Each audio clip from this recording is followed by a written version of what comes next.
안녕하세요, 여러분. 집 알아볼 때 혹시 제일 먼저 어떤 앱을 키시나요? 아마 많은 분들이 자연스럽게 진로를 떠올리실 텐데요. 근데 한번 생각해 보세요. 어떻게 진로는 그냥 부동산 앱 중 하나가 아니라 이 분야의 대명사가 될 수 있었을까요? 오늘 이 시간에는 진로의 시장 지배 전략, 그 성공의 청사진을 한번 제대로 파헤쳐 보려고 합니다. 이게 진짜 놀라운데요. 구글 트렌드 데이터를 보면요. 특정 시점에는 진로라는 회사 이름이 부동산이라는 일반 단어보다 더 많이 검색된다는 거예요. 이게 어느 정도냐면요. 우리가 검색한다 대신 구글링한다 라고 말하는 것과 똑같은 수준인 거죠. 도대체 어떻게 이런 일이 가능했을까요? 그 해답의 실마리는 바로 한 사람의 커리어에 고스란히 담겨 있습니다. 바로 이 사람, 제레미 왁스만인데요. 진로우의 초창기 제품 리더에서 시작해서 최고 마케팅 책임자인 CMO, 그리고 최고 운영 책임자인 COO 자리까지 오른 인물입니다. 그의 발자취를 쭉 따라가다 보면 진로우의 성공 전략이 아주 선명하게 보입니다. 자, 그래서 진로우의 이야기를 총 세 파트로 나눠서 볼 건데요. 그 첫 번째 막은 바로 모바일 공십입니다. 스마트폰 혁명이 막 세상을 바꾸기 시작하던 그때 진로우가 어떻게 첫 번째 결정적인 전투에서 완벽하게 승리했는지 한번 그 시절로 돌아가 보죠. 여러분, 스마트폰 없던 시절 기억나세요? 그때 집을 찾는다는 건 무슨 숙제처럼 책상에 딱 앉아서 각 잡고 해야 하는 일이었어요. 근데 스마트폰이 딱 나오면서 판이 완전히 뒤집힌 거죠. 이제 사람들은 주말에 동네 산책하다가도 와, 저 집 예쁘다, 얼마일까? 이런 갑작스러운 궁금증을 그 자리에서 바로 해결하고 싶어 했어요. 그리고 바로 이 변화의 흐름을 왁스만은 그 누구보다도 날카롭게 포착했던 겁니다. 그리고 사람들의 이런 새로운 욕구를 완벽하게 긁어줄 기능들을 앱에다가 그야말로 때려 박았습니다. GPS를 키면 내 주변 집들이 지도에 쫙 뜨고 모든 집에 제스티메이트라는 예상 가격표가 붙어 있었죠. 그리고 이게 대박인데 딱히 집 살 생각 없어도 그냥 계속 보게 만드는 마성의 사용자 경험, 바로 진로 서핑이 이때 탄생한 겁니다. 여기에 푸시 알림까지 더해서 한번 들어온 사용자는 절대 놓치지 않았죠. 이 기능 하나하나가 정말 강력한 자물쇠화 돼서 사용자들을 앱 안에 그냥 묶어버린 거예요. 이렇게 한번 잘 만들어 놓은 모바일 경험이 뭘 만들어냈냐면 바로 플라이 휠 효과라는 무서운 선순환을 만들어낸 겁니다. 자, 보세요. 앱 경험이 너무 좋으니까 사용자들이 막 물려들죠? 그럼 이 사람들이 찜 하고 검색하는 데이터가 쌓일 거 아니에요? 이 데이터 덕분에 제스티메이트의 집값 예측이 점점 더 정확해지는 거예요. 정확도가 높아지니 경험은 더 좋아지고 사람은 더 몰리고 한번 이 바퀴가 굴러가기 시작하니까 경쟁사들은 그 속도를 도저히 따라잡을 수가 없게 된 거죠. 그 결과가 바로 이겁니다. 이 차트 보시면 바로 이해되실 거예요. 진로 앱의 하루 사용자 수가요. 2등 경쟁사랑 비교해서 무려 3배나 많아요. 3배. 이건 뭐 광고 좀 더 태운다고 따라잡을 수 있는 격차가 아니에요, 절대. 이게 바로 모바일 시장을 먼저 먹는다는 게 얼마나 무서운 건지를 보여주는 거죠. 자, 이렇게 제품으로 시장을 완전히 장악했어요.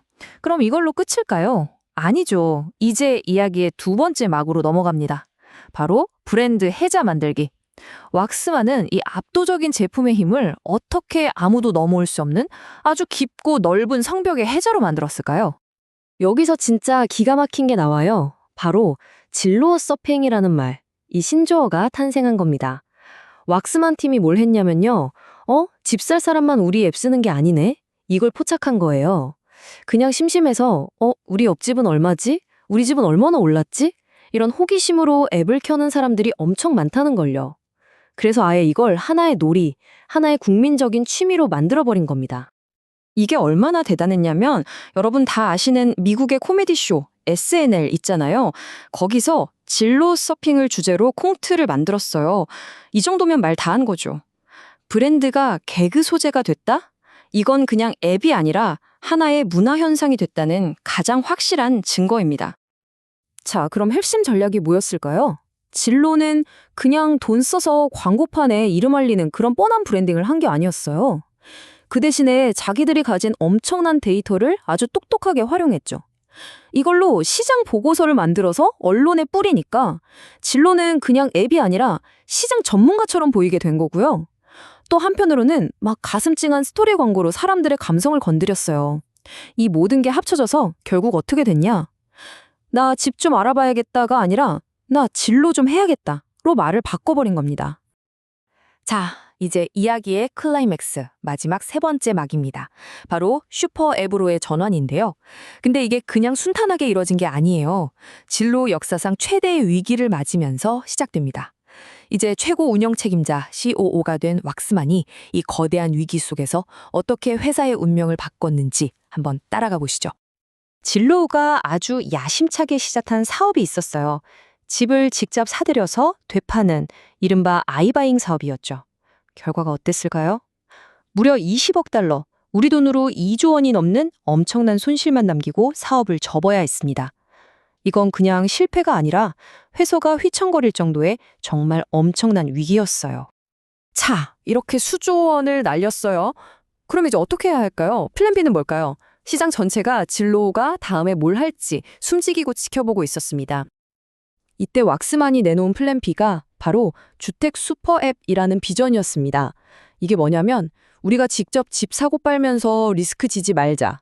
대신에 집 구하는 것부터 시작해서 대출, 임대, 심지어 이사까지 집에 관한 모든 걸 우리 진로 앱 하나로 다 해결하게 만들자. 이거였어요. 직접 선수가 돼서 뛰는 대신 경기장 자체를 만들어서 모든 선수들이 거기서 뛰게 하겠다는 완전히 판을 바꾸는 전략이었죠.